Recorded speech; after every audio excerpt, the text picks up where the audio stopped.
तलाक के 3 साल बाद पत्नी बीमार बेटी को लौटाने पहुंची। फिर पति ने जो किया उसने सबको रुला दिया। ये कहानी है झारखंड के हजारीबाग में रहने वाले विवेक राठौर की। विवेक जिले में तैनात एक सरकारी अधिकारी था। अपनी ईमानदारी और सख्त फैसलों के लिए उसकी अलग पहचान थी। लोग कहते थे अगर कोई नियम तोड़े तो विवेक उसे कभी माफ नहीं करता। वह न किसी की सिफारिश सुनता था और न ही किसी दबाव में आता था। नौकरी में उसे बहुत सम्मान मिला, लेकिन उसकी निजी जिंदगी धीरे धीरे बिखरती चली गई। कुछ साल पहले उसकी शादी रीमा से हुई थी। शुरुआत में दोनों की जिंदगी खुशियों से भरी थी। उन्होंने साथ मिलकर एक सुंदर भविष्य के सपने देखे थे, लेकिन समय के साथ दोनों की सोच अलग होने लगी। रीमा अपनी जिंदगी अपने तरीके से जीना चाहती थी, जबकि विवेक परिवार और जिम्मेदारियों को सबसे ऊपर रखता था। दोनों अपनी जगह गलत नहीं थे, लेकिन उनके विचार अक्सर टकरा जाते थे। छोटी छोटी बहसें धीरे धीरे बड़े झगड़ों में बदल गईं। इसी बीच उनके घर एक प्यारी सी बेटी ने जन्म लिया, जिसका नाम उन्होंने परी रखा। बेटी के आने से कुछ समय के लिए घर में फिर खुशियां लौट आईं। विवेक ऑफिस से लौटते ही सबसे पहले परी को गोद में उठा लेता। उसकी हंसी सुनकर दिन भर की सारी थकान दूर हो जाती थी। रीमा भी अपनी बेटी से बेहद प्यार करती थी, लेकिन पति पत्नी के बीच की दूरियां पूरी तरह खत्म नहीं हुई। समय बीतता गया और घर में पहले जैसी हंसी कम, तनाव ज्यादा रहने लगा। कई दिनों तक दोनों एक दूसरे से ठीक से बात भी नहीं करते थे। छोटी सी परी कुछ समझती तो नहीं थी, लेकिन घर का बदला हुआ माहौल उसे भी बेचैन कर देता था। आखिरकार एक दिन दोनों ने अलग होने का फैसला कर लिया। परिवार वालों ने बहुत समझाया, लेकिन कोई फायदा नहीं हुआ। मामला अदालत पहुंचा और लंबे समय बाद दोनों का तलाक हो गया। सबसे कठिन फैसला था बेटी की जिम्मेदारी। विवेक चाहता था कि परी उसके साथ रहे, लेकिन अदालत ने उसकी छोटी उम्र को देखते हुए उसकी कस्टडी मां को दे दी, यानी रीमा को। जिस दिन रीमा परी को लेकर जा रही, उस दिन विवेक खुद को मजबूत दिखाने की कोशिश करता रहा, लेकिन जैसे ही नन्ही परी ने उसका हाथ छोड़ा, उसकी आंखों से आंसू बह निकले। उस दिन के बाद उसका बड़ा सा घर बिल्कुल सूना हो गया। न खिलौनों की आवाज, न मासूम हंसी, सिर्फ खामोशी। विवेक ने खुद को पूरी तरह नौकरी में झोंक दिया। सुबह जल्दी ऑफिस जाना और देर रात तक काम करना उसकी आदत बन गई। लेकिन चाहे वो कितना भी व्यस्त रहने की कोशिश करता, बेटी की याद हर रात उसे बेचैन कर देती। वो अक्सर परी की पुरानी तस्वीरें देखता, उसके खिलौनों को संभाल कर रखता और हर जन्मदिन पर उसके लिए एक छोटा सा उपहार खरीदकर अलमारी में रख देता। देखते ही देखते 3 साल बीत गए। एक रविवार की दोपहर विवेक घर पर अकेला बैठा कुछ सरकारी फाइलें देख रहा था। तभी अचानक दरवाजे की घंटी बजी। पहले उसने सोचा शायद कोई पड़ोसी होगा, लेकिन कुछ ही सेकंड बाद घंटी फिर बजी। वह उठकर दरवाजे तक पहुंचा और जैसे ही दरवाजा खोला, उसके पैरों तले जमीन खिसक गई। सामने रीमा खड़ी थी। 3 साल बाद वो पहली बार उसके सामने आई थी, लेकिन उसके चेहरे पर पहले जैसी चमक नहीं थी। वो बेहद कमजोर, परेशान और टूटी हुई लग रही थी।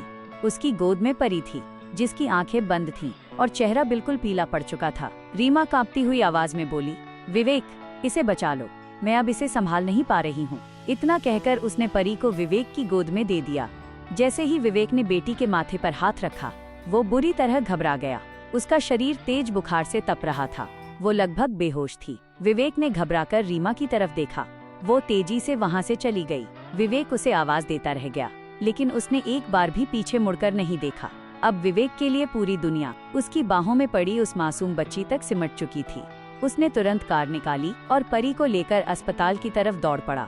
रास्ते भर उसके होठों पर सिर्फ एक ही प्रार्थना थी, भगवान, मेरी बेटी को कुछ मत होने देना। अस्पताल पहुंचते ही डॉक्टरों ने परी को तुरंत इमरजेंसी वार्ड में भर्ती कर लिया। विवेक बाहर खड़ा बेचैनी से ऑपरेशन रूम के दरवाजे को देखता रहा। 3 साल बाद बेटी उसके सामने थी, लेकिन जिस हालत में थी उसने उसकी सांसें रोक दी थीं। करीब 40 मिनट बाद एक डॉक्टर बाहर आए। उन्होंने कहा, घबराइए मत, बच्ची अब खतरे से बाहर है। तेज संक्रमण और कमजोरी की वजह से उसकी हालत बिगड़ गई थी। अभी कुछ दिन अस्पताल में भर्ती रखना होगा। यह सुनते ही विवेक ने राहत की सांस ली, लेकिन उसके मन में एक सवाल लगातार घूम रहा था, आखिर रीमा बेटी को इस हालत में छोड़कर क्यों चली गई। अगले दिन दवाइयों का असर दिखने लगा। परी ने धीरे धीरे आंखें खोली, लेकिन होश में आते ही वह घबरा गई। वह बार बार अपनी माँ को पुकारने लगी, मम्मा मम्मा, और जोर जोर से रोने लगी। विवेक उसे चुप कराने की पूरी कोशिश करता रहा, लेकिन 3 साल की दूरी ने दोनों के बीच एक अनजान सा फासला पैदा कर दिया था। तभी एक नर्स ने कहा, सुजाता मैडम को बुलाइए, शायद बच्ची शांत हो जाए। कुछ ही मिनट बाद लगभग 35 साल की एक महिला कमरे में आई। उसके चेहरे पर सादगी थी, और आंखों में अपनापन। उसने प्यार से परी के सिर पर हाथ फेरा, फिर मुस्कुराकर उससे बातें करने लगी। कुछ ही देर में परी का रोना बंद हो गया। वह आराम से दवा भी पी गई। यह देखकर विवेक हैरान रह गया। उसे लग रहा था जैसे वो महिला पहले कहीं देखी हुई है। जब परी सो गई तो वो महिला कमरे से बाहर चली गई। विवेक भी उसके पीछे गया। जैसे ही उसने उसे ध्यान से देखा, अचानक उसके चेहरे का रंग बदल गया। वह धीरे से बोला, सुजाता जी। महिला मुस्कुराई, जी आपने सही पहचाना। यह सुनते ही विवेक को कई साल पुरानी घटना याद आ गई। उस समय उसकी पोस्टिंग दूसरे जिले में थी। निरीक्षण के दौरान उसने सुजाता को ड्यूटी के समय कुर्सी पर सोते हुए देखा था। बिना उसकी मजबूरी जाने उसने रिपोर्ट बना दी। जांच हुई और कुछ महीनों बाद सुजाता की सरकारी नौकरी चली गई। उस दिन सुजाता ने बहुत कोशिश की थी अपनी बात समझाने की, लेकिन विवेक ने उसकी एक नहीं सुनी, क्योंकि उसके लिए नियम सबसे ऊपर थे। आज वही सुजाता उसकी बेटी की जान बचाने में लगी हुई थी। विवेक का सिर शर्म से झुक गया। उसने धीमी आवाज में कहा, सुजाता जी, अगर उस दिन मैंने आपकी बात सुन ली होती तो शायद आपकी जिंदगी इतनी मुश्किल नहीं होती। मुझे माफ कर दीजिए। सुजाता कुछ पल चुप रही, फिर हल्की मुस्कान के साथ बोली, जो बीत गया उसे बदल नहीं सकते। कभी कभी समय हमें वही सिखा देता है जो कोई किताब नहीं सिखा सकती। उसके शब्द सुनकर विवेक के पास कोई जवाब नहीं था, लेकिन उसके मन में एक सवाल जरूर उठ चुका था। आखिर उस दिन सुजाता की ऐसी कौन सी मजबूरी थी जिसे उसने कभी जानने की कोशिश ही नहीं की? उसी सवाल का जवाब उसकी सोच हमेशा के लिए बदलने वाला था। अगली शाम जब परी गहरी नींद में सो रही थी, विवेक ने हिम्मत जुटाई और सुजाता के पास जाकर बोला, अगर आपको बुरा न लगे तो क्या मैं आपसे एक बात पूछ सकता हूँ? सुजाता ने मुस्कुराकर कहा, पूछिए। विवेक कुछ पल चुप रहा, फिर बोला, उस दिन मेरी रिपोर्ट के बाद आपकी जिंदगी में क्या हुआ था? यह सुनते ही सुजाता के चेहरे की मुस्कान धीरे धीरे गायब हो गई। उसने खिड़की के बाहर देखा, जैसे पुरानी यादें फिर सामने आ गई हों। कुछ क्षण बाद उसने गहरी सांस ली और बोली, अगर सच जानना चाहते हैं तो पूरी बात सुनिए। विवेक चुपचाप उसकी बातें सुनने लगा। सुजाता ने बताया, कई साल पहले सड़क दुर्घटना में मेरे पति की मौत हो गई थी। 2 छोटे बच्चे, बुजुर्ग सास और पूरे घर की जिम्मेदारी मेरे कंधों पर आ गई। सरकारी नौकरी ही हमारे परिवार का सहारा थी। वो कुछ पल रुकी, फिर बोली, जिस दिन आपने निरीक्षण किया था उससे पिछली रात मेरा बेटा तेज बुखार में था। मैं पूरी रात उसके पास बैठी रही। सुबह बिना सोए ही ड्यूटी पर पहुंच गई। थकान इतनी थी कि कुछ मिनटों के लिए मेरी आंख लग गई और वही कुछ मिनट मेरी नौकरी ले गए। विवेक की नजरें झुक गईं। उसे पहली बार महसूस हुआ कि उसने नियम तो निभाए थे, लेकिन इंसानियत को समझने की कोशिश नहीं की थी। सुजाता आगे बोली, नौकरी चली गई तो घर चलाना भी मुश्किल हो गया। बच्चों की फीस, दवाइयाँ, राशन, हर दिन एक नई परीक्षा बन गया। लेकिन मैंने हार नहीं मानी। कभी ट्यूशन पढ़ाई, कभी छोटे मोटे काम किए और आखिरकार इस अस्पताल में नौकरी मिल गई। उसके चेहरे पर हल्की मुस्कान आ गई। शायद भगवान ने मेरे लिए दूसरा रास्ता पहले ही तय कर रखा था। सुजाता की बातें सुनकर विवेक की आंखें नम हो गईं। उसने महसूस किया कि किसी इंसान का फैसला उसकी पूरी परिस्थिति जाने बिना कभी नहीं करना चाहिए। उधर इलाज का असर भी लगातार दिखाई दे रहा था। परी अब पहले से काफी बेहतर थी। वो मुस्कुराने लगी थी और सबसे ज्यादा इंतजार सुजाता का करती थी। जैसे ही सुजाता कमरे में आती, वो उसके साथ खेलती, कहानियाँ सुनती और बिना किसी जिद के दवा भी खा लेती। यह देखकर विवेक को सुकून मिलता था। 10 दिन बाद डॉक्टर ने जांच करने के बाद कहा, अब बच्ची बिल्कुल खतरे से बाहर है, कल इसे छुट्टी मिल जाएगी। यह सुनकर विवेक के चेहरे पर कई दिनों बाद मुस्कान आई, लेकिन उसी पल एक नई चिंता उसके सामने खड़ी हो गई। उसकी नौकरी ऐसी थी कि सुबह से देर शाम तक घर से बाहर रहना पड़ता था और परी को अभी कुछ दिनों तक समय पर दवा और देखभाल की जरूरत थी। वो समझ नहीं पा रहा था कि अब क्या करे। उसी समय सुजाता ने उसकी परेशानी पढ़ ली और जो बात उसने अगले ही पल कही, वह विवेक की जिंदगी का रुख बदलने वाली थी। सुजाता ने विवेक की तरफ देखा और मुस्कुराकर बोली, अगर आपको भरोसा हो तो कुछ दिन परी मेरे घर रह सकती है। मेरे बच्चे भी उसके साथ खेल लेंगे और मैं उसकी पूरी देखभाल कर लूंगी। विवेक कुछ पल चुप रहा। उसे पता था कि सुजाता पहले से ही अपने परिवार की जिम्मेदारियां निभा रही है, फिर भी उसके चेहरे पर मदद करने की सच्ची इच्छा साफ दिखाई दे रही थी। काफी सोचने के बाद विवेक ने हामी भर दी। अगले दिन अस्पताल से छुट्टी मिल गई। जब वो पहली बार परी को लेकर सुजाता के घर पहुंचा तो उसकी सारी झिझक दूर हो गई। छोटा सा घर था, लेकिन वहाँ प्यार और अपनापन भरपूर था।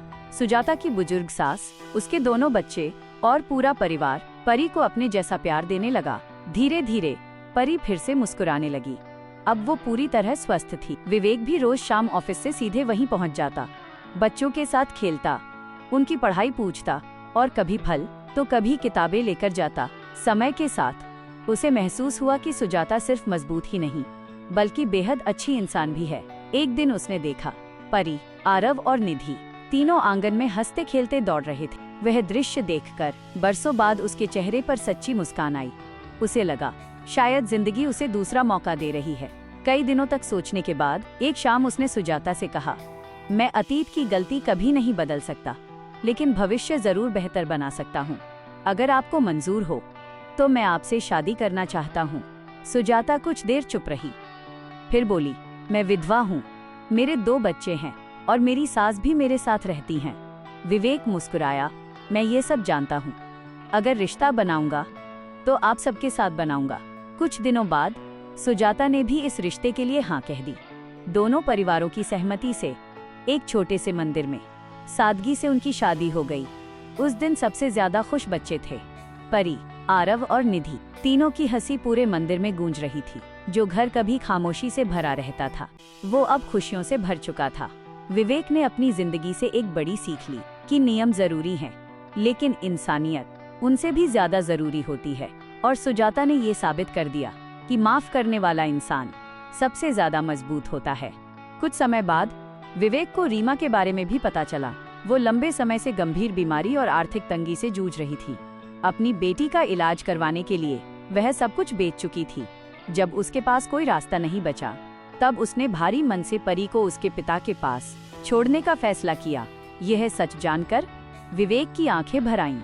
उसने बिना कोई शिकायत किए रीमा के इलाज का पूरा खर्च उठाया, क्योंकि अब वो समझ चुका था कि रिश्ते टूट सकते हैं, लेकिन इंसानियत कभी नहीं टूटती। अगर आप विवेक की जगह होते तो क्या अपनी गलती स्वीकार करके माफी मांगते? और अगर आप सुजाता की जगह होते तो क्या उस इंसान को दूसरा मौका देते जिसने कभी आपकी जिंदगी मुश्किल बना दी थी? अपनी राय हमें कमेंट में जरूर बताइए। अगर कहानी पसंद आई हो तो वीडियो को लाइक करें, शेयर करें और ऐसी ही दिल को छू लेने वाली कहानियों के लिए हमारे चैनल को सब्सक्राइब करना बिल्कुल न भूलें। जय हिंद।